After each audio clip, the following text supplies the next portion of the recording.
परमात्मा को पाने तथा उसका वास्तविक लाभ प्राप्त करने के लिए पवित्र बाइबल में प्रमाण है कि प्रभु ने मनुष्य को अपना ही स्वरूप बनाया। 6 दिन में सृष्टि रचकर 7वें दिन विश्राम किया। कुरान शरीफ में प्रमाण है कि हजरत मोहम्मद को खुदा स्वयं कह रहे हैं कि मैंने तुम्हें उस परमात्मा की महिमा बताने के लिए भेजा है। वो परमात्मा कबीर है जिसने 6 दिन में सृष्टि रची तथा 7वें दिन तख्त पर जा विराजा। उसकी खबर किसी बाखबर से पूछकर तो देखो। कृपया अवश्य सुनिए जगत गुरु तत्वदर्शी संत रामपाल जी महाराज की। समुद्र जो है यानी सबका उत्पत्ति स्रोत वो चौथे लोक में रहता है। कौन सा? जैसे एक सतलोक नीचे से, फिर ये सरपुर सरक्षक उसके छोड़ दे तो नासवान है। ऊपर के अमर लोकों की बात है। सतलोक 1, अलखलोक 2, अमलोक 3 और चौथा वो अकेलोक है। उसमें अकेले परमात्मा विराजमान है कबीर जी अपने अन्य रूप धारण करके, और वहां से सब की उत्पत्ति की। सब नीचे के भी तीनों लोक वहीं बैठ के उत्पत्ति की। तो वो समुद्र कहा है, वो चौथा लोक सबका उत्पत्ति स्थल समझ लो। ये इन्होंने कोशिश भी यही की समझाने की। देखना अब हमारे यहाँ ऋग्वेद मंडल नंबर 9 सूक्त 96 के और मंत्र नंबर 19 पे आगे 18 पढ़ लिया था। समुद्रम तुर्यम धाम महिषे विभक्ति, प्रकृति के सूक्ष्म से सूक्ष्म शक्तियों के साथ, प्रकृति के सूक्ष्म से सूक्ष्म शक्तियों के साथ जो संगत है। समुद्रम इसका अर्थ है जिससे सब भूतों की उत्पत्ति स्थिति और प्रलय होता है। यानी सब समुद्रम माने सब का उत्पत्ति स्थल, इसका अर्थ ही होना चाहिए। वह है तुर्यम माने चौथा, तुर्यम माने चौथा, और धाम माने परम पद परमात्मा है। तुर्यम धाम वो चौथा धाम है, और उसमें वो परमात्मा रहता है, उसके अंदर वो परमात्मा। और विभक्ति वही आकर के नीचे अपने ज्ञान को ठीक ठीक विस्तार के साथ बोलता है। इसका अर्थ ये बनता है। विभक्ति माने वर्णन करता है। महापुरुष उस तुर्यम चौथे परमात्मा का वर्णन करता है। वह परमात्मा जो प्रत्येक बल में स्थित है, सर्वोपरि प्रशंसनीय है और सर्वशक्तिमान है, यजमानों को तृप्त करके जो शीघ्र गति वाला है, अनंत शक्तियों को धारण करता हुआ इस संपूर्ण संसार का उत्पादक है। हो गया। एक तो ये कह है कि प्रकृति, ईश्वर और जीव, ये दानंद का सिद्धांत है कि ये किसी का इनका कोई करता नहीं। अरिहंत में लिख रखा है वेद में अपने कर कमलों से अंग्रेजा ने, दानंद के चेला ने, और दानंद खुद कह रहे हैं कि इसमें सपट लिखा वेद क्या बता रहे हैं कि वो सब का, सारे जगत का उत्पादक हो, सबका, यानी सब में सब कुछ आ गया। जीव भी प्रकृति फिर कहां रहेगी? और वास्तविकता यही है। अब देखो 20 में कमाल कर दिया। यही 20 में देखो इसका 9 के 96 का ऋग्वेद के 20 में वह परमात्मा जिस प्रकार संघ को उसका सेनापति प्राप्त होता है, इस प्रकार ब्रह्मांड रूपी कोश को प्राप्त होता हुआ होकर उच्च स्वर से गर्जता हुआ इस ब्रह्मांड रूपी विस्तृत प्रकृति खंड में भली भांति प्रविष्ट होता है। इसका भाव ये है कि वो परमात्मा ऊपर सतलोक से चलकर आता है और यहाँ पर एक बहुत बड़े समूह का वो मुखिया बनता है, एज ए गुरु बनता है। बहुत बड़े संघ का, बहुत बड़े विस्तार जन समूह का वो मुखिया बनता है, राजा के समान। अब देखो सेनापति की तरह। अच्छा देखो ये हम चल रहे 20 में, और यहां लिखा है उस प्रकृति खंड में भली प्रकार प्रविष्ट होता है, और जैसे मरिये, जैसे मनुष्य सुभर शरीर को धारण करता हुआ,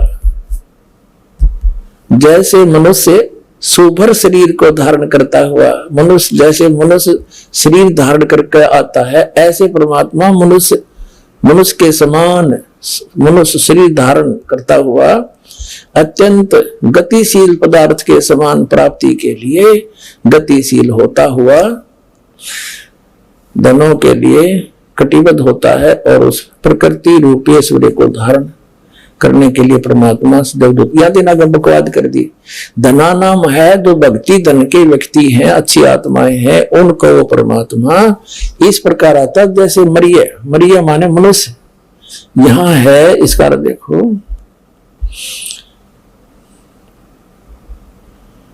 मरिय ने माने मनुष्य के समान सुभर तन्व माने शरीर, सुंदर शरीर को, मनुष्य जैसे शरीर को धारण करता हुआ नीचे आता है मनुष्य शरीर सुंदर शरीर में।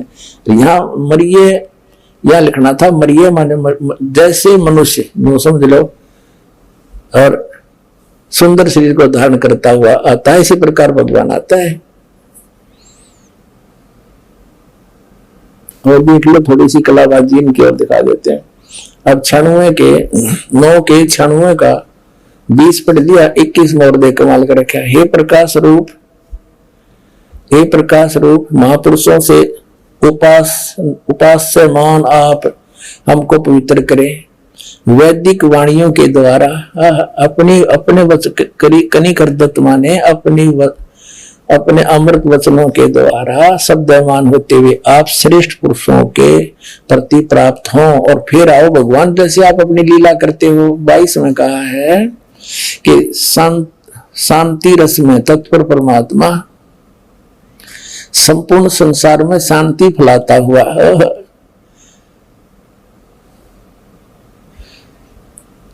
सर्वव्यापक एवं बकवाद रखे न कहते हैं संपूर्ण संसार में शांति फैलाता हुआ शांति रस में तत्पर परमात्मा जो सर्वोपरि बुद्धिमान है, सबसे बुद्धिमान है, सबसे अच्छा ज्ञान रखता है, वह मित्र के हाथ पकड़ने के समान मंगलमय शब्द करता हुआ हमको प्राप्त होता है। वो कहते हैं परमात्मा कहते के विषय बताया है कि वो परमात्मा ऐसी लीला करता है जैसे एक दोस्त करता है, और वो अपनी अमर वाणी से ज्ञान देता है, उच्चारण करके अपनी अमर वाणी बोलता है।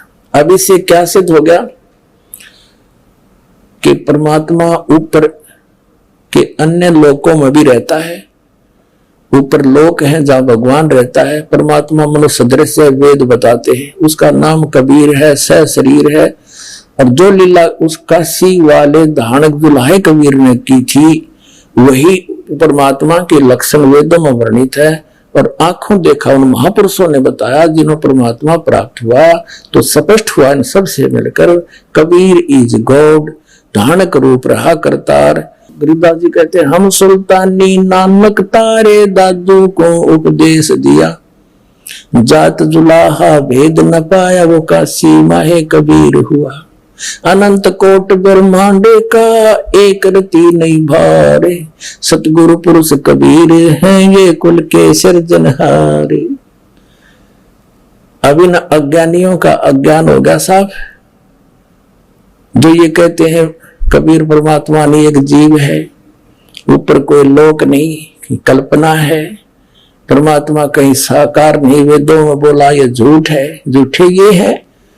परमात्मा कहते निरंजन धन तेरा दरबार, जहां तनिक न्याय विचार, कहे कबीर सुनो भी साधो या सब उल्टा व्यवहार, और सच्चों को तो झूठा बताओ, झूठा का एतबार। निरंजन धन तेरा दरबार, निरंजन धन तेरा दरबार, निरंजन धन तेरा दरबार, जहां पर तनिक न विचार, वैसा उड़ मुल मुल खासा गल मोतियों के आर, वैसा उड़ मुल मुल खासा गल मोतियों के आर। पतिव्रता को मिले न खाती, सूखा नरस आहार निरंजन, धन तेरा दरबार निरंजन, धन तेरा दरबार, जहां पर तनिक न न्याय विचार। पाखंडी की पूजा जग में संत को कहें लबाड़, पाखंडी की पूजा जग में संत को कहें लबाड़। अज्ञानी को परम विवेकी, ज्ञानी को मूढ़ गंवार निरंजन, धन तेरा दरबार निरंजन, जहां पर तनिक न न्याय विचार। कह कबीर सुनो भाई साधो, या सब उल्टा व्यवहार। कहें कबीर सुनो भाई साधो, या सब उल्टा व्यवहार। सच्चों को तो ये झूठा बताएं, इन झूठों का एतबार निरंजन, धन तेरा दरबार निरंजन, धन तेरा दरबार, जहां पर तनिक न न्याय विचार। कहे कबीर सुनो भाई साधो, या सब उल्टा व्यवहार। कहे कबीर सुनो भाई साधो, या सब उल्टा व्यवहार। सच्चों को तो ये झूठा बताएं, इन झूठों का एतबार निरंजन, धन तेरा दरबार निरंजन, धन तेरा दरबार, जहां पर तनिक न न्याय विचार। ये नास्तिक अभिलाष दास जी पारखी, बुरहानपुर गद्दी से संबंधित इलाहाबाद गद्दी नसीन, ये क्या कहता है कि परमात्मा हमें कोई लाभ हानि नहीं कर सकता, हमारे पाप नाश नहीं कर सकता, हमें कोई कोप या दया नहीं करता, और वेदों को सच मानता है। और वेदों में यजुर्वेद अध्याय नंबर 8 के श्लोक नंबर 13 में 6 बार लिख रखा, परमात्मा अपने साधक के घोर पाप को विनाश कर देता है। पाप नाश होने से सुख होता है, उसी का नाम दया होना है। दया कर दी परमात्मा ने, हमारा दुख निवारण कर दिया और सुख में परिवर्तित कर दिया। आपको वेदों में दिखाते हैं। फिर ये अभिलाष दास ये नास्तिक कहता है कि शरीर में वैसे तो 11 द्वार भी बताए हैं, लेकिन कबीर साहब ने 10 द्वार बताए, हम 10 द्वार मानते हैं। कबीर साहब ने तो 12वें द्वार में परमात्मा बताया, 12वें द्वार पार करके सतलोक प्राप्ति होगी। शरीर तो अलग है, लेकिन हमने जिन द्वारों को पार करके परमात्मा पाना है, वहां मान के उन द्वारों का जिक्र है। तो इसका इसी सिद्ध है कि इनको कख पता नहीं, और कितनी दुनिया को मिसगाइड किए बैठे, महापाप के भागी हो रहे। दास की प्रार्थना है कि ये संत स्वयं भी समझें और इस ज्ञान को अभिमान त्याग कर ग्रहण करें, अपना कल्याण करवाएं और अपने शिष्यों से भी कह दें कि भाई कल्याण करवा लो, हमारे पास पूर्ण ज्ञान नहीं है। अगर ये इंसान है और कल्याण चाहते हैं, ये अपना भी और अपने अनुयायियों का भी, तो इनको अब विवश होना पड़ेगा ये शब्द बोलने के लिए, नहीं तो महापाप के भागी भगवान के दरबार में होंगे। बोलो सतगुरुदेव। परम पिता परमात्मा पूर्ण ब्रह्म सर्व सृष्टि रचनहार कबीर देव कबीर साहेब जी की असीम कृपा से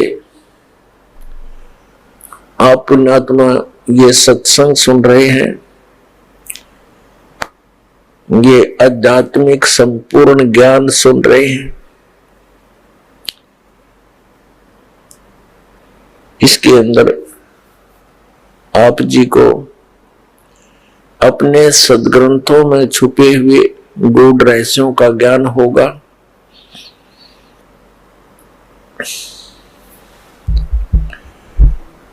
और सत्संग में आने से प्राणी को पता चलता है कि मनुष्य जीवन का क्या उद्देश्य है, सत्संग के अंदर बहुत ही पुण्यकर्मी प्राणी ही आया करते हैं। सत्संग में पता चलता है कि मानुष जन्म पाके जो नहीं रटे हरि नाम, और जैसे कुआं जल बिना बनवाया क्या काम। परमात्मा हमें याद दिलाते हैं, मनुष्य जीवन प्राप्त करके यदि प्राणी परमात्मा की भक्ति नहीं करता, उसका जीवन ऐसे व्यर्थ है जैसे जिस कूप में, जिस कुएं में जल ना हो, बाकी उसकी सारी स्ट्रक्चर खड़ा हो, पक्का कुआं कर रखा हो, बढ़िया उसके ऊपर बाल्टी रखी हो, लेकिन जल नहीं है तो यूजलेस है। ठीक इसी प्रकार मनुष्य जीवन प्राप्त प्राणी यदि परमात्मा की भक्ति नहीं करते हैं तो उनका जीवन उस कूप रहित,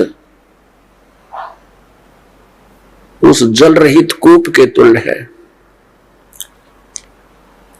अब उस कुएं का नाम कुआं अवश्य है, लेकिन गुण कुएं के नहीं है।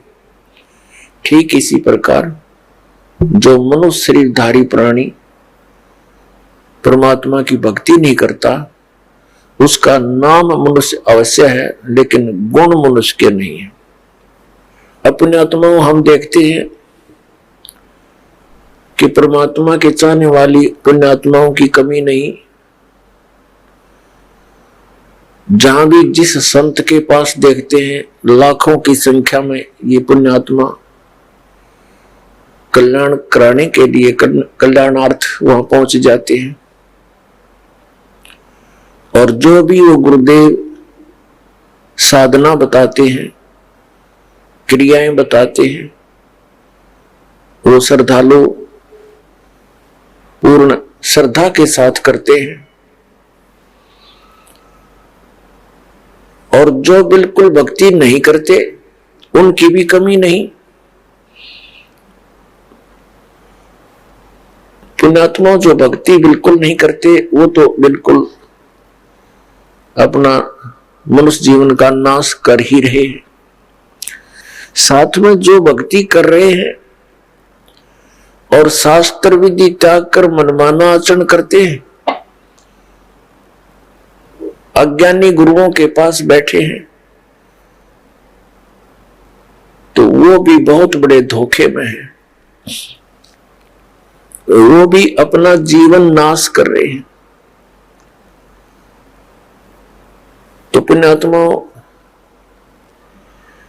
परमात्मा के पाने के लिए प्रयत्नशील प्राणी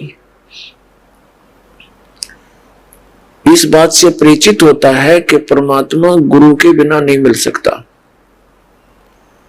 इसलिए गुरुओं की आवश्यकता पड़ी।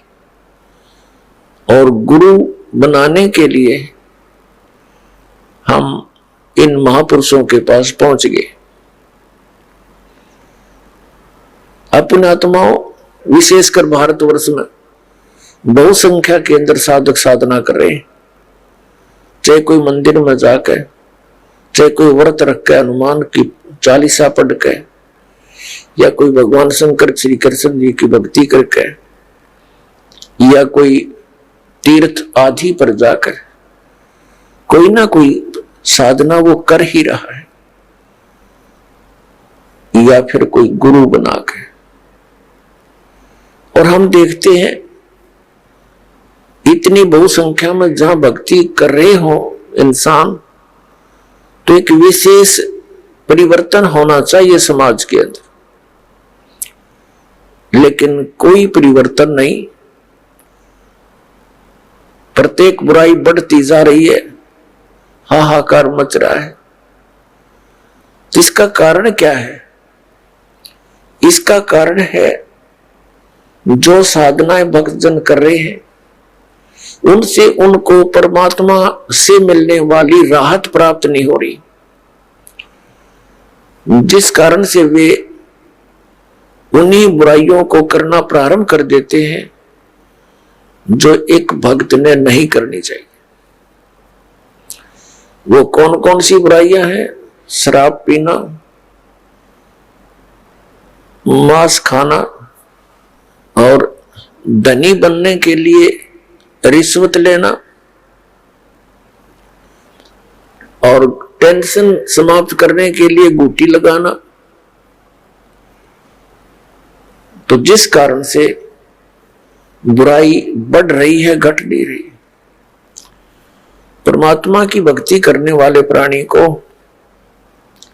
परमात्मा का लाभ विशेष मिलना प्रारंभ हो जाता है, और उसको फिर एक विशेष ज्ञान होता है कि यदि तू ये बुराई करेगा तो तुझे इन आपत्तियों का सामना करना पड़ेगा।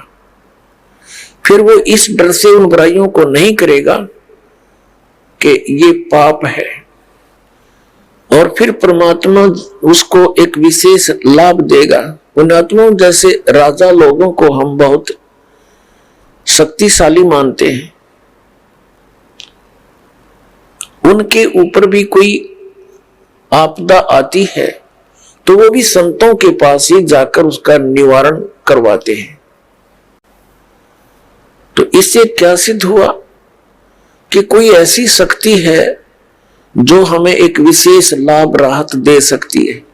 वो कौन है और कैसे वो राहत देता है, इसका ज्ञान संत जन ही बताया करते हैं। तो पुण्यात्माओं, आप जी को सत्संग प्राप्त नहीं हुआ, और जिसको आप सत्संग जानकर ग्रहण किए हुए हो वो कोरा ज्ञान है। क्योंकि जो हमारे सदग्रंथों में प्रमाण नहीं है तो वो शास्त्र विरुद्ध ज्ञान है, शास्त्र विरुद्ध साधना है, उसका कोई लाभ नहीं। अब पहले क्या कारण रहा कि हमारे जो धर्म गुरु थे वो संस्कृत अवश्य जानते थे, लेकिन अध्यात्म ज्ञान शून्य था उनका। वे तत्व ज्ञानहीन थे और हैं अभी तक। हमारे धर्म गुरु कौन है? आचार्य, शंकराचार्य और अन्य मंडलेश्वर, ये सब हमारे धर्म गुरु हैं। ये संस्कृत के तो विद्वान थे, व्याकरण भी इनकी अच्छी दुरुस्त है, लेकिन अध्यात्म ज्ञान बिल्कुल नहीं। अपने आत्माओं, पवित्र हिंदू धर्म के ये आदरणीय धर्म गुरु हमें जो भी ज्ञान देते हैं, समझाया करते थे, या समझाते हैं, बताते हैं, वो कहते हैं कि हमने इनको सदग्रंथों से, पवित्र वेदों से, पवित्र श्रीमद् भगवत गीता से और पवित्र पुराणों से ये ज्ञान तुम्हें सुनाया है। तो हम यही मान बैठे थे कि ये संस्कृत के विद्वान हैं, हमारे सभी सदग्रंथ संस्कृत में लिपिबद्ध है, और ये जो ज्ञान दे रहे हैं वो बिल्कुल सही और शास्त्रों वाला ही है। लेकिन अब इस दास को पता चला, क्योंकि इस दास की आंखें बन गई, वो तत्व ज्ञान वाली आंखें दुरुस्त हो गई। पहले हमारे पूर्वज, पहले के जो माता पिता, दादा दादी, कई पीढ़ियां जो हमारे हिंदू धर्म के थे, सभी के, वो श्रद्धालु थे, अशिक्षित थे, और इन धर्म गुरुओं ने जो भी क्रियाएं बताई वो सिर दड़की बाजी लाकर और पूरी श्रद्धा से करते रहे। तो पुण्यात्माओं, आज हम इस योग्य कर दिए परमात्मा ने कि हम इन सदग्रंथों को अब स्वयं देखेंगे। इस दास ने इन सदग्रंथों का गहन निरीक्षण किया, अध्ययन किया, तो उसमें क्या पाया कि हमारे जितने भी धर्मगुरु, हिंदू धर्म के धर्मगुरु, ऋषि, महर्षि, ये मंडलेश्वर, महंत, संत, ये सभी लोक वेद सुना रहे हैं, दंत कथा सुनाया करते हैं। इनके पास शास्त्र अनुकूल ज्ञान नहीं है। ये वेदों, गीता और पुराणों के विपरीत ज्ञान हमें दे रहे हैं, और नाम इन्हीं सदग्रंथों का ले रहे हैं। जो टीचर, जो अध्यापक आउट ऑफ सिलेबस पढ़ाता है, पाठ्यक्रम से हटकर ज्ञान देता है, वो अध्यापक ठीक नहीं, वो शत्रु है उन विद्यार्थियों का।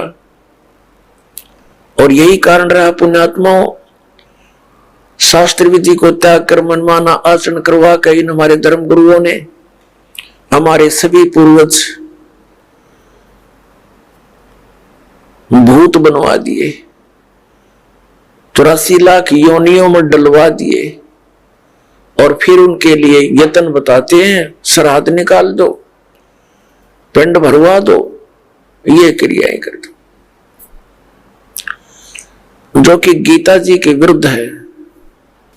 श्रीमद् भगवत गीता अध्याय नंबर 9 श्लोक नंबर 25 में कहा कि जो भूत पूजते हैं वो भूतों को प्राप्त होंगे। ये श्राद्ध निकालना, पिंड भरवाना, 13वीं करना और अस्थि प्रवाह करना, गति कराने के अर्थ, तो ये सब भूत पूजाएं हैं। इनके करने वाले भी भूत ही बनेंगे। देवताओं की पूजा करने वाले देवताओं को प्राप्त होंगे,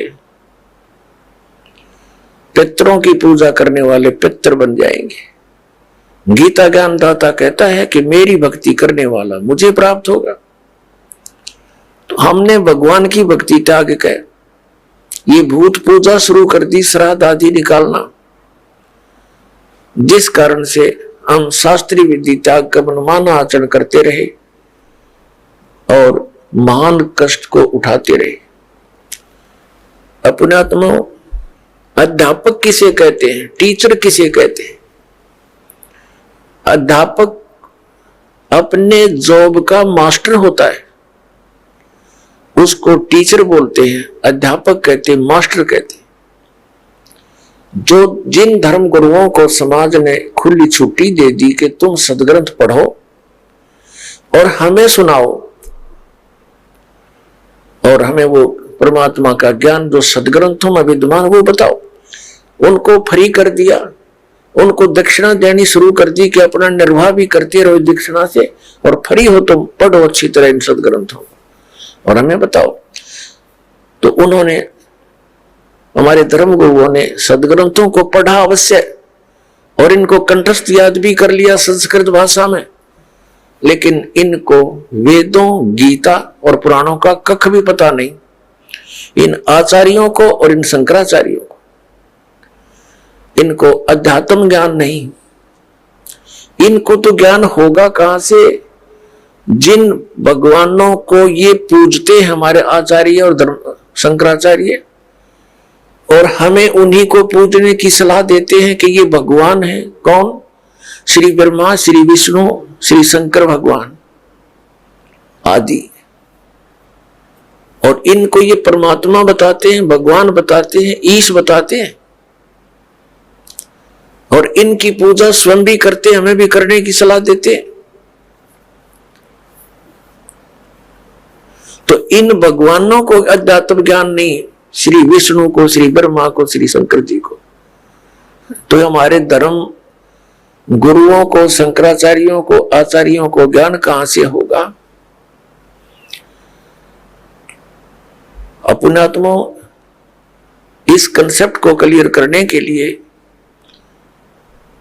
कि इन भगवानों को भी ज्ञान नहीं, श्री विष्णु जी को, श्री ब्रह्मा, श्री शंकर जी को, और दुर्गा को भी कंप्लीट ज्ञान नहीं, श्री देवी जी को भी, और ब्रह्म, इस जिसको ये परम ब्रह्म बोलते हैं, ये है तो ब्रह्म सरपुरुष, इसको भी कंप्लीट ज्ञान नहीं। अपने आत्माओं ये बड़ा विवाद का विषय बन जाएगा यदि इस वाक्य को यही छोड़ दिया और प्रमाण ना दिखाए। प्रथम तो आपको 19 पुराणों में आप ये दास दिखाएगा कि ब्रह्मा और विष्णु और शंकर ये भगवान नहीं है, ये ईश नहीं है, और ये हमें हमारे धर्मगुरु शंकराचार्य और आचार्य ये मंडलेश्वर ये कहते ये भगवान है। तो इन्होंने हमारे साथ कितना धोखा किया है।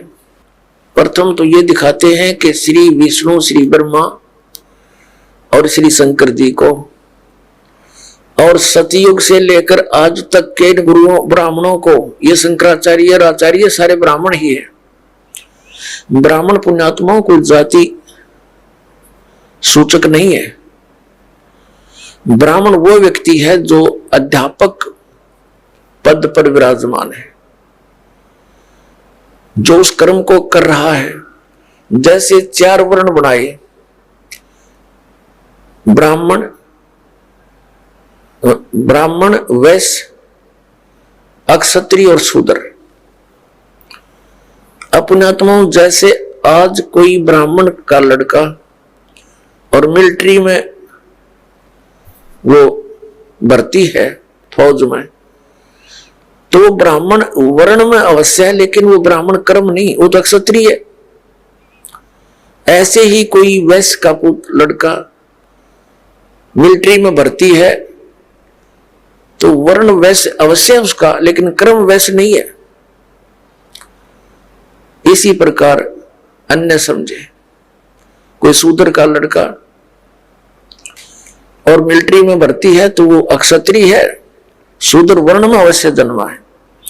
तो कर्म से ही ये क्रियाएं और ये जाति बनी है। तो जो धर्म गुरु हैं वही ब्राह्मण कहलाते हैं, चाहे वो किसी मजहब जाति का हो। मेरे पूज्य गुरुदेव जी ब्राह्मण वर्ण में जन्मे थे, लेकिन वो अपने आप को ब्राह्मण नहीं कहते थे। हरियाणा के अंदर जिला भिवानी और चरखी दादरी के पास एक बड़ा पैतावास गांव है, वहां से ब्राह्मण वर्ण में जन्मे थे। और हमारे दादा गुरुजी से उनकी भेंट होगी, वो उनसे प्रेरणा पाकर घर त्याग कर चले गए। और वो अपने आप को संत कहते थे, ब्राह्मण नहीं। और मेरे दादा गुरुजी जाट थे, गांव छावला के दिल्ली में। और वो जाट होते हुए ब्राह्मण कहलाए, पंडित कहलाए, क्योंकि वो काशी विद्यापीठ से पढ़कर 4 विषय के आचार्य बन गए थे। गांव गोपालपुर, खरखोदा के पास, जिला सोनीपत में एक छोटा सा गांव है गोपालपुर। उसके अंदर आश्रम बना हुआ हमारे दादा गुरु जी का, उस पर लिखा है पंडित चिदानंद जी आश्रम। जाट होते हुए पंडित जी कहलागे, वो गुरु थे, ब्राह्मण बन गए। ब्राह्मण कर्म था उनका। तो पुण्यात्माओं, ये जो ब्राह्मण वर्ण वर्ग में है, ऋषि महर्षि, ये ब्राह्मण कर्म करने वालों पर ही समझो अप्लीकेबल है। दास के ये जो ज्ञान है, वचन है, अन्य पर नहीं। तो अब सबसे पहले आपको दिखाते हैं कितना ज्ञान था ब्रह्मा विष्णु महेश को, और कितना ज्ञान था इस सतयुग के ब्राह्मण, सतयुग से लेकर आज तक के ब्राह्मण गुरुओं को। आपके रूबरू कराते हैं उन्हीं पवित्र सदग्रंथों में। पुण्यात्माओं, परमात्मा का पाना बहुत ही आसान है, मोक्ष भी बहुत ही सिंपल है, क्योंकि यह साधना बहुत सीधी सादी है।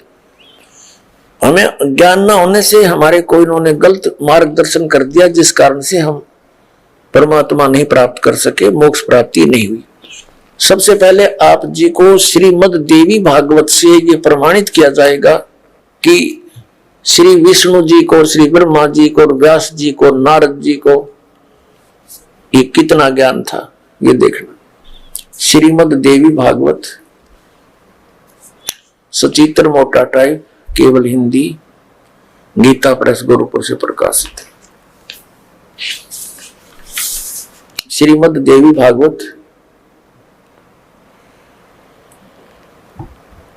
संपादक हनुमान प्रसाद पोदार, चिमनलाल गोस्वामी।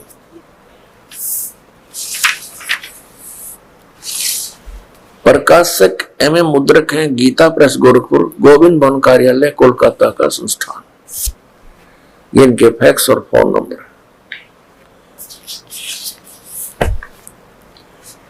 ये देखिएगा 28 नंबर पृष्ठ पे,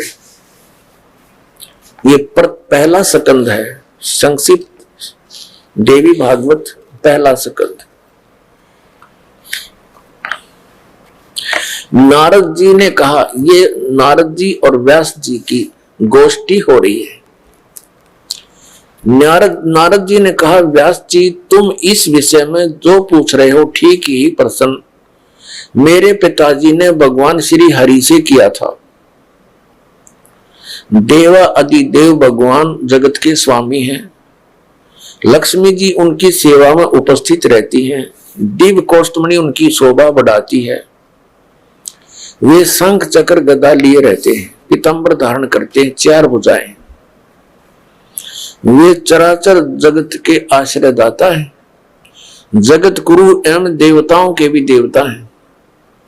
ऐसे जगत प्रभु भगवान श्री हरि महान तप कर रहे थे, उनकी समाधि लगी थी। यह देखकर मेरे पिता ब्रह्मा जी को बड़ा आश्चर्य हुआ।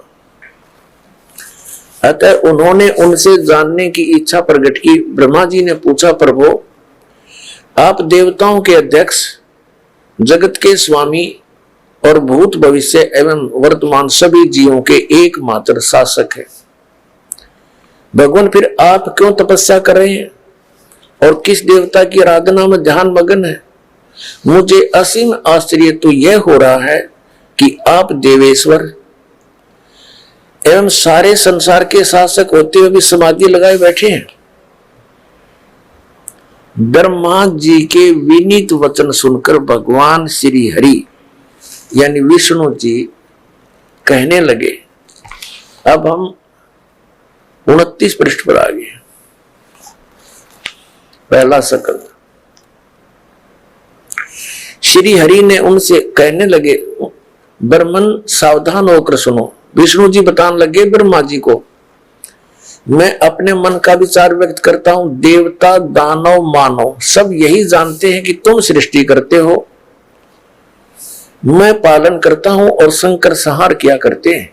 किंतु फिर भी वेद के पारगामी पुरुष अपनी युक्ति से यह सिद्ध करते हैं कि रचने पालने और संहार करने की यह योग्यता जो हमें मिली है, इसकी अधिष्ठात्री शक्ति देवी है। वे कहते हैं कि संसार की सृष्टि करने के लिए तुम में राजसी शक्ति का संचार हुआ है, मुझे सात्विक शक्ति मिली है और रुद्र में तामसी शक्ति का आविर्भाव हुआ है।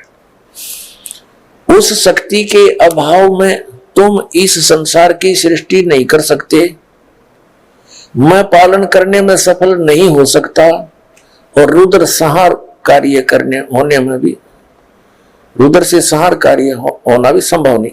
ब्रह्मा जी हम सभी उस शक्ति के सहारे यानी दुर्गा के सारे ही अपने कार्य में सदा सफल होते। सुवर्त प्रत्यक्ष और परोक्ष दोनों उदाहरण में तुम्हारे सामने रखता हूं, सुनो।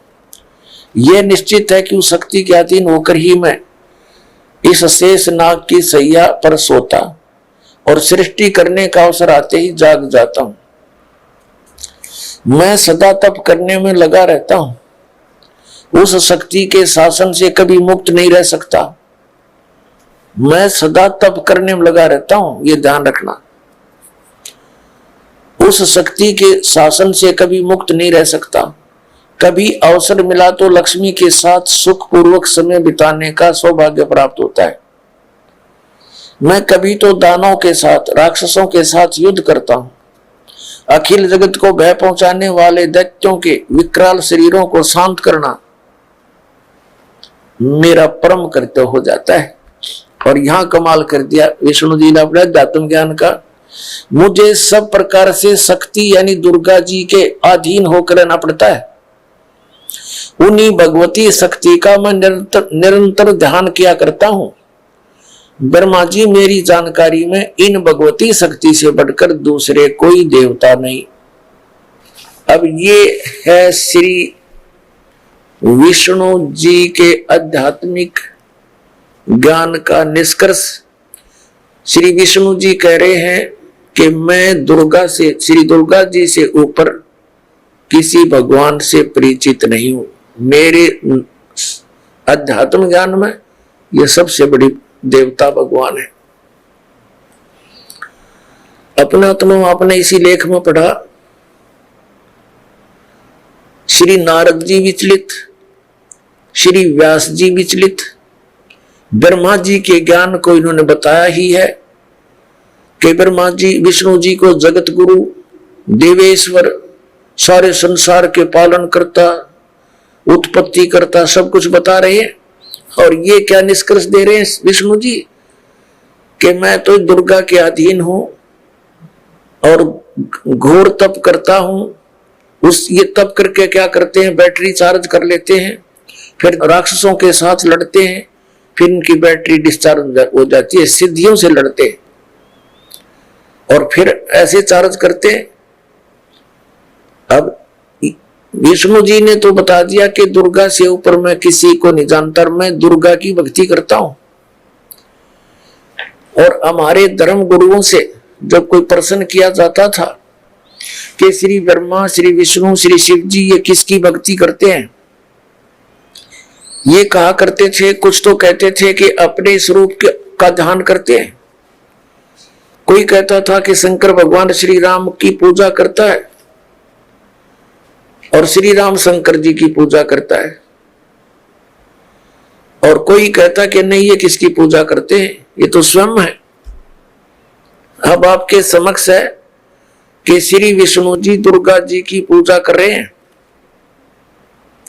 और इनको सुप्रीम पावर बता रहे हैं, सुप्रीम गॉड, सबसे बड़े भगवान, देवता।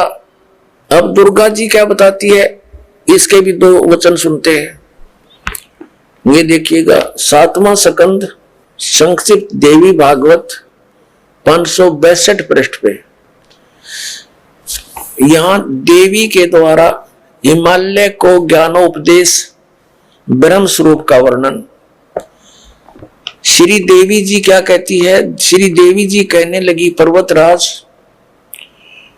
अब मैं तुझे ब्रह्म के बारे में जानकारी, पहले तो इसने अपने बारे में बताया, लेकिन फिर कहती है नहीं, उस ब्रह्म का क्या स्वरूप है यह बतलाया जाता है, जो प्रकाश रूप, सबके अत्यंत समीप में स्थित, हृदय रूप गुहा में स्थित होने के कारण गुहाचर नाम से प्रसिद्ध है और महान पद अर्थात परम प्राप्य है। वह समस्त प्रजा के ज्ञान से परे है, अर्थात किसी की बुद्धि में आने वाला नहीं है, यह तुम जानो। जो परम प्रकाश रूप है, जो सूक्ष्म से भी अत्यंत सूक्ष्म है, जिसमें संपूर्ण लोक और उन लोकों में निवास करने वाले प्राणी स्थित है, वही यह अक्षर ब्रह्म है, वही सबके प्राण है, वही सबकी वाणी है और वही सबका मन है। वह यह परम सत्य और अमृत अविनाशी 563 पृष्ठ पा रहे हैं, 7वां स्कंद पढ़ रहे हैं। वह अमृत अविनाशी तत्व है, सौम्य। देवी जी कह रही है, उस वेदने योग्य लक्ष्य का तुम वेदन करो, मन लगाकर उसमें तन्मय हो जाओ। सौम्य उपनिषद में कथित महान अस्त्र रूप धनुष लेकर उस पर उपासना द्वारा तीक्ष्ण किया हुआ बाण संधान करो और फिर भावानुगत चित्त के द्वारा उस बाण को खींचकर उस अक्षर रूप ब्रह्म को लक्ष्य बनाकर वेदन करो। प्रणव माने ओम, धनुष है, जीवात्मा बाण है और ब्रह्म को उसका लक्ष्य कहा जाता है। अब इसमें क्या कहा है, श्री देवी जी कह रही है हिमालय राजा को कि मनुष्य को चाहिए ओम नाम का जाप करे और ब्रह्म पाने का उद्देश्य रखे। इतनी सी बात और कुछ नहीं। आगे देखो, इसी में फिर हम यहां आ जाते हैं नीचे, उस एकमात्र परमात्मा को ही जाने, दूसरी सब बातों को छोड़ दे। अब देवी जी, दुर्गा जी अपनी साधना को भी कहती है वो भी छोड़ दो, केवल एक उसी परमात्मा की भक्ति करो। यही अमृत रूप परमात्मा के पास पहुंचाने वाला पुल है। संसार समुद्र से पार होकर अमृत स्वरूप परमात्मा को प्राप्त कराने का यही सुलभ साधन है। यह कहा कि इस आत्मा का ओम के जप के साथ ध्यान करो, इससे अज्ञान में अंधकार से सर्वथा परे और संसार समुद्र से पार जो ब्रह्म है उसको पा जाओगे, तुम्हारा कल्याण। वो कहां रहता है? हम 563 पढ़ रहे हैं। वह यह सब का आत्मा ब्रह्मलोक रूप दिव्य आकाश में स्थित है। वह ब्रह्मलोक में रहता है, इसका सीधा सा अर्थ है। अपनात्मा, ये तो अध्यात्म ज्ञान हो गया दुर्गा जी का। ये क्या बता रही है? श्री देवी जी कह रही हिमालय राजा को कि और सब पूजाएं त्याग दे, केवल एक ब्रह्म की पूजा कर, उसका ओम नाम है। उस साधना से तू ब्रह्म लोक को प्राप्त होगा। आइए अब हम उन श्रद्धालुओं के अनुभव जानते हैं जो जगत गुरु तत्वदर्शी संत रामपाल जी महाराज जी से दीक्षा प्राप्त कर चुके हैं तथा उनके द्वारा बताए गए भक्ति मार्ग पर चल रहे हैं। नमस्कार जी। नमस्कार। क्या नाम है जी आपका? भावना सोलंकी। कहाँ से आए जी आप? मैं पुणे से आई हूँ। क्या करते हैं आप? मैं अभी स्टडी कर रही हूँ, मेरा प्लेन ग्रेजुएशन चल रहा है, बीएससी कर रही हूँ और उसके साइड बाय साइड मैं एविएशन एंड ट्रैवल मैनेजमेंट का भी कोर्स कर रही हूँ। संत रामपाल जी महाराज से कब जुड़े? संत रामपाल जी महाराज जी से हम 2006 में जुड़े हैं। संत रामपाल जी महाराज से नाम दीक्षा लेने से पहले आपका जो पारिवारिक भक्ति का माहौल क्या रहा है? क्या भक्ति साधना करते थे आप? संत रामपाल जी महाराज जी की शरण में आने से पहले मेरे दादाजी जो कि एक शिव भक्त थे, काफी बड़े, और वो एक किस्म से पंडित थे जो कि मतलब सारे लोगों का झाड़ फूक करना वगैरह, तो हम भी उन्हीं को फॉलो करते थे। और कुलदेवी जी जो हमारी माता जी दुर्गा जी थी, तो हम उनकी भक्ति साधनाएं करते थे। और अन्य भी जितने देवी देवताएं हैं उनकी भक्ति साधनाएं, पूजा अर्चनाएं हम करते थे, उनके व्रत वगैरह करते थे, ये सारी चीजें करते थे। तो फिर जब आप साधना कर ही रहे थे तो फिर संत रामपाल जी महाराज जी की शरण में आने की क्या जरूरत आन पड़ी? वो साधनाएं हम कर रहे थे, लेकिन जब हमने संत रामपाल जी महाराज जी का सत्संग सुना तब हमें पता चला कि ये जितनी भी साधनाएं हम कर रहे हैं ये सब हम बस एक कहीं सुनी पे कर रहे हैं कि इसने बोला उसने बोला, उस आधार पे कर रहे थे। हमारे पास में कोई बेस नहीं था, कोई प्रूफ नहीं था कि जो चीज हम कर रहे हैं क्या उसका कोई सबूत भी है, क्या वो हमारे शास्त्रों के आधार पे है। जब हमें ये चीजें संत रामपाल जी महाराज जी का सत्संग सुन के हमें पता चला, जब उन्होंने अपने शास्त्र सारे खोल के बताए, क्योंकि हमारा ऐसा मानना था कि जैसे जितने धर्म है उसके अकॉर्डिंग हर कोई अलग अलग अपना, जैसे मुसलमान लोग अपना अल्लाह कह रहे हैं, हिंदू लोग अपने जितने देवी देवता हैं उनका ले रहे हैं, और जो भी जितने धर्म हैं उतने भगवान बैठे हैं, ठीक है। तो हमेशा से एक ही कंफ्यूजन रहा है कि एग्जैक्टली वो एक कौन है जिसने हम सभी को बनाया है। तो वो एक खोज थी हमेशा से, लेकिन उसका जवाब नहीं मिल पा रहा था, उसका कोई सबूत नहीं था कि कौन है वो एग्जैक्टली, और है भी तो क्या प्रूफ है। तो वो जो प्रूफ हमें संत रामपाल जी महाराज जी की सत्संगों में मिला, उनकी सत्संग जब हमने सुनी तो उसके अंदर जो भी उन्होंने शास्त्र उन्होंने खोल के बताए, फिर चाहे वो कुरान हो, चाहे बाइबल हो, चाहे गुरु ग्रंथ साहिब हो, चाहे गीता हो, चाहे वेद हो, उन्होंने सारे शास्त्रों को खोल के बताया। तब जाके हमें बिलीव हुआ कि हाँ, ये भक्ति हमें एक सही दिशा देगी और ये भक्ति हमें चूज करनी चाहिए। भावना जी, क्या रियली आपको लगता है कि आज तक किसी भी संत ने वो बातें नहीं बताई जो संत रामपाल जी महाराज ने बताई है? सर आप बता दीजिए कि संत रामपाल जी महाराज जी के अलावा क्या किसी और ने ये भक्ति बताई है क्या? क्योंकि आज अभी अगर हम समाज में देखें तो जितने भी संत हैं उन्होंने अपना अपना एक लिटरेचर बना के रख दिया है, उन्होंने अपनी अपनी एक बुक्स वगैरह सारा कुछ वीडियोस वगैरह प्रिंट आउट करके, ऑलरेडी कोई चीज किसी की ऐसी छुपी हुई तो है नहीं, सारा कुछ आज हमें नेट पे अवेलेबल है, ठीक है। और आप मीडिया वाले हैं तो आपका तो काम ही है छानबीन करना, तो आप ही निकाल के हमें बता दीजिए कि कौन सा ऐसा संत है जिसने अपने शास्त्रों को खोलकर ये बताया है कि परमात्मा साकार है, या फिर कौन सा ऐसा संत है जिसने अपने शास्त्रों में से एक भगवान को बताया। क्योंकि जितने संत हैं वो सभी लोग अपना अपना एक इष्ट लेके बैठ गए हैं, लेकिन संत रामपाल जी महाराज जी एक ऐसे संत हैं जिन्होंने एक ही परमात्मा जो कुल मालिक है, जो सभी का मालिक है, जिसने इस सृष्टि की रचना की है, उनके बारे में with fact and with authentic proof बताया है। भावना जी, काफी लंबा अरसा हो गया है आपको संत रामपाल जी महाराज जी से नाम लिए हुए। हम आपसे जानना चाहेंगे कि संत रामपाल जी महाराज जी से नाम दीक्षा लेने के बाद आपको क्या क्या लाभ मिले? जी, संत रामपाल जी महाराज जी से जुड़ने के बाद में सबसे पहला एक आर्थिक लाभ, सबसे पहला तो मतलब हमें आध्यात्मिक लाभ हुआ कि एक सत भक्ति मिल गई, हमें एक सही वे ऑफ वर्शिप मिल गया जो हमारे शास्त्रों के आधार पे है, एक प्रूफ के साथ में मिल गया कि हाँ यही भगवान है और इन्हीं की भक्ति करने से हमें मोक्ष मिल जाएगा। तो सबसे पहला तो एक आध्यात्मिक लाभ मिल गया कि हमें एक मोक्ष का मार्ग मिल गया। दूसरी चीज जो है कि एक आर्थिक लाभ, जैसे कि पहले हमारी कंडीशन, आर्थिक परिस्थिति भी काफी खराब थी कि मतलब घर में पाव पावशर दूध लाना भी मतलब हमारे बस का नहीं था इतना, और जितने बिजनेस मेरे डैड किए जा रहे थे सारे के सारे दिन ब दिन लॉस में ही जा रहे थे, एक भी सक्सेस नहीं हो पा रहा था। तो जब हम संत रामपाल जी महाराज जी की शरण में आए तो एक तो हमें ये आर्थिक लाभ मिला, आध्यात्मिक लाभ मिला, और दूसरा जो है एक शारीरिक लाभ जो कि मैं आपके साथ यहाँ पे शेयर करना चाहूंगी कि बचपन में मतलब जब मैं एक बार मतलब हम यहाँ से, मैं पुणे में रहती हूँ लेकिन मैं प्रॉपर राजस्थान से हूँ, तो जब हम अपने घर गए नानी के वहां पे तो मोस्टली ये जो भूत प्रेत जो लोग जो होते हैं जो हम कहते हैं ना वो होता ही है मोस्टली गाँवों में, ठीक है। तो हम वहां पे गए और जैसे कि मेरी बोलने की बहुत ज्यादा आदत है तो उस कारण से वहां पे कुछ लेडीजें बैठी हुई थी तो उनके सामने ऐसे बहुत कुछ मैंने बोल दिया जिस कारण से उन्होंने ऐसे मुझे कैच कर लिया था। तो वो राइट फ्रॉम चाइल्डहुड मेरे साथ में आ रहा था, बचपन से ही आ रहा था। जैसे कि मेरी फिर वो मतलब रात में जब मैं सो रही होती थी तो वो आके मेरी मम्मा को परेशान करते थे कि मुझे दूध पिलाओ, ये करो, नहीं तो मैं आपकी बेटी को मार डालूंगी, ऐसा ऐसा मतलब काफी सारी चीजें मम्मी ने फेस की है। तो वो मतलब मेरे ऊपर आके मेरी मम्मा डैडा को भी परेशान करते थे वो सारे जो आत्माएं जो होती थी। उसके बाद में फिर मेरे मम्मी पापा मुझे कुछ ऐसे जो पंडित जो होते हैं उनके पास लेके गए, क्योंकि उस समय हम संत रामपाल जी महाराज जी की शरण में नहीं थे। तो वहां पे जाने के बाद में उन्होंने कुछ ऐसे झाड़ फूक किया और कुछ धागे वगैरह बांध दिए, जिसके चलते कुछ टाइम तक मुझे आराम रहा।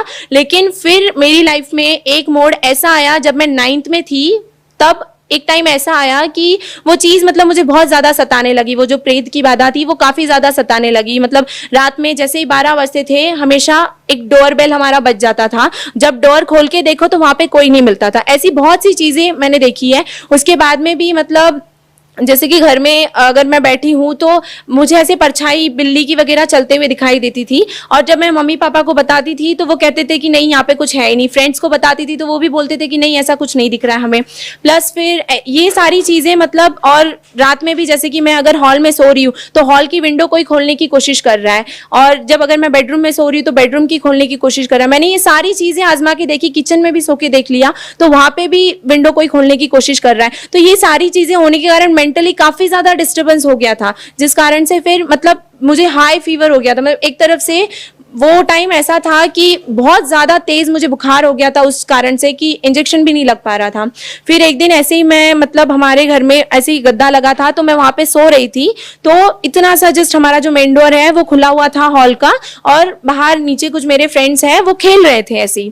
तो जैसे ही वो ब्लैक कैट थी एक, जो कि मतलब उस समय मैं जाग रही थी और मम्मा मेरे किसी काम से बाहर गए थे। तो जैसे ही वो मैं सो रही थी और मेरे भाई और बहन बगल वाले बेडरूम में ही कंप्यूटर पे कुछ कर रहे थे काम, और मैं सो रही थी और मेरे को बहुत हाई फीवर हो गया था।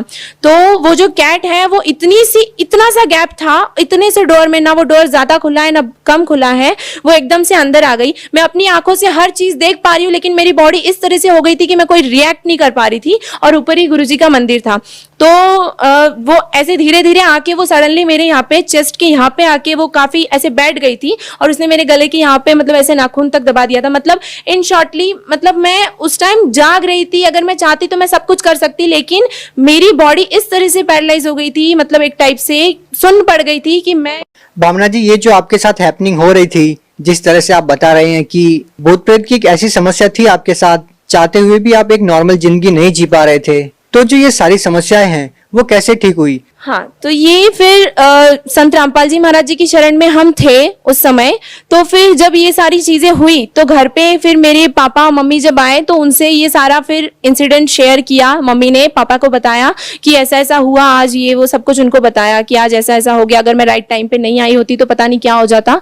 तो फिर डैड ने मेरे डिसाइड किया कि हम गुरुजी को प्रार्थना लगवाएंगे। तो जैसे ही हमने संत रामपाल जी महाराज जी को फोन किया तो संत रामपाल जी महाराज जी ने बस इतना कहा कि बेटा सब ठीक हो जाएगा, परमात्मा की भक्ति करो, विश्वास रखो, और अगर आज अगर भूतों से डर जाओगे तो सतलोक कैसे जाएंगे हम।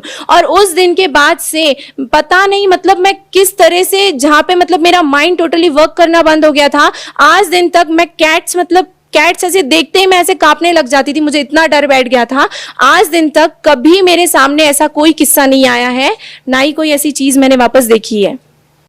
बहन जी, ऐसा भी सुनने को मिला कि संत रामपाल जी महाराज विश्व के सभी धर्मगुरुओं को एक मंच पर आने के लिए न्योता भी दिया, और उन्होंने काफी संतों के साथ ज्ञान चर्चा भी की है मीडिया के माध्यम से। तो उसका रिजल्ट क्या निकलता है? आपके विचार में जो वो ज्ञान चर्चा है वो कितनी सार्थक रही और उसका क्या परिणाम निकला? संत रामपाल जी महाराज जी ने जब सारे विश्व के जितने धर्मगुरु हैं, नॉट ओनली सिर्फ इंडिया ही की बात नहीं ले रहे हम, सारे विश्व के जितने धर्मगुरु हैं सभी को आमंत्रण दिया था, ठीक है। तो जितने भी यहाँ पे ज्ञान चर्चा करने के लिए आए, अगर वो रियल होते, अगर उनके पास सच में कोई ज्ञान होता ना, तो शायद वो डिबेट और आगे तक जाती। लेकिन जब उनके पास में कोई फैक्ट के साथ, कोई प्रूफ के साथ उनके पास कोई ज्ञान ही नहीं था, तो फिर वो क्या डिबेट करते। और इस चक्कर में ये डिबेट ज्यादा देर तक भी नहीं चल पाया, क्योंकि जब उनके पास कोई ज्ञान ही नहीं है तो वो क्या डिबेट करें। आपका मानना है कि क्या संत रामपाल जी महाराज ने सभी धर्मगुरुओं को निरुत्तर कर दिया? जी हाँ, बिल्कुल। संत रामपाल जी महाराज जी ने सभी को निरुत्तर किया है, वो भी अपने मन से नहीं, उन्हीं की किताबों से, अपने ही हिंदू धर्म के या फिर जितने भी धर्म हैं, अपने ही शास्त्रों को लेके उन्हें निरुत्तर किया है। संत रामपाल जी महाराज जी के बारे में और कुछ कहना चाहेंगे, क्योंकि आपने काफी लंबा अरसा संत रामपाल जी महाराज जी के शरण में रहते हुए हो चुका है, कोई और लाभ बताना चाहेंगे आप? जी हाँ, एक्चुअली मेरी जो छोटी बहन है, जिनको सर मतलब हेड में यहाँ पे सेंट्रल पार्ट पे एक कीड़ा लग गया था, जो कि फिर उसने धीरे धीरे इतना प्रोग्रेस कर लिया कि वो ऑलमोस्ट उनका पूरा माइंड उन्होंने खा लिया था। तो जब हम डॉक्टर्स के पास गए तो डॉक्टर्स ने बोल दिया कि ये बच्ची ज्यादा बचेगी भी नहीं। उस टाइम वो काफी छोटी थी, लाइक 4 से 5 साल की होगी, तो वो काफी छोटी थी। तो डॉक्टर्स ने भी बोल दिया था कि ये बचेगी नहीं, एक तो छोटा सा बच्चा है, उसका माइंड कितना है, तो वो ऑलमोस्ट पूरा खा लिया था। फिर जब डॉक्टर्स ने बोल दिया कि वो बचेगी नहीं, तो हमें टेंशन होने लगी। हमने संत रामपाल जी महाराज जी के यहाँ पे प्रार्थना लगवाई, उन्हें आश्रम लेके गए हम। तो आश्रम लेके जाने के बाद गुरुजी ने उनको आशीर्वाद दिया और उन्हें एक चरणामृत का बॉटल दिया और प्रसाद दिया, और गुरुजी ने बोला कि बेटा भक्ति करो, परमात्मा सब ठीक कर देगा। तो फिर जब हम हॉस्पिटल गए तो उनसे गुरुजी ने बोला कि साइड बाय साइड आप ट्रीटमेंट भी चालू रहने दो। तो हमने उनका ट्रीटमेंट चालू रहने दिया। तो कुछ ही महीनों में या फिर 1-2 महीने में वो पूरा क्योर हो गया। उसके बाद में क्योर हो गया तो डॉक्टर भी शॉक रह गया कि ये ऐसे कैसे हो गया, सेम डॉक्टर वो शॉक हो गया। फिर उसके बाद में डॉक्टर ने बोला कि ठीक है, ठीक तो हो गए हो, लेकिन इनको बाल नहीं आ पाएंगे, बिकॉज ये जो हैंड पे जो अपना स्किन होता है ना, एग्जैक्टली ऐसा स्किन उसके सर में बन गया था। तो डॉक्टर्स ने बोला कि हेयर्स का आना पॉसिबल ही नहीं है। फिर हमने गुरुजी को प्रार्थना लगवाई कि गुरुजी डॉक्टर्स ऐसा ऐसा बोल रहे हैं। तो गुरुजी ने बोला कि कैसे नहीं आएंगे, जब परमात्मा साथ है तो फिर आप क्यों डर रहे हो। और आज अगर आप उनके हेयर्स देखोगे ना, उनके हेयर्स घुटनों तक गिरते हैं। इतने लंबे बाल मेरे घर में किसी के नहीं है। बहन जी, आपसे एक और बात जानना चाहेंगे कि आध्यात्मिक लेवल पर जब हम संत रामपाल जी महाराज जी के बारे में जानते हैं तो लाखों लोग सामने निकल कर आते हैं कि उनका शारीरिक, मानसिक, आर्थिक किस तरह से उनको लाभ मिला है। यही हम बात करें उनके सामाजिक उत्थान के बारे में, तो हम आपसे जानना चाहेंगे कि संत रामपाल जी महाराज का सामाजिक उत्थान में क्या योगदान रहा है।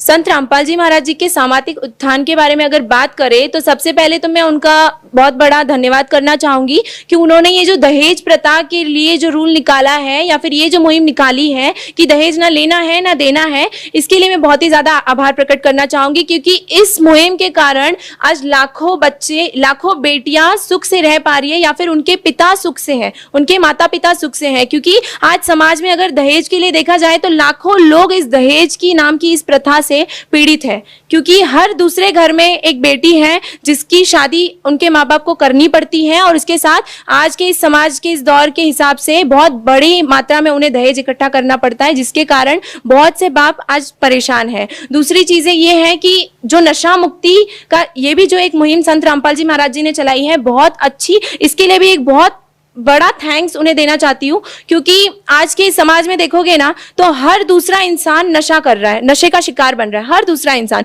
किसी को कोई स्ट्रेस आ गया तो वो इंसान नशा कर रहा है। लेकिन संत रामपाल जी महाराज जी की शरण में आकर ये जो नशा मुक्ति की जो मुहिम है, ये काफी ज्यादा लाभदायक है। धन्यवाद। धन्यवाद।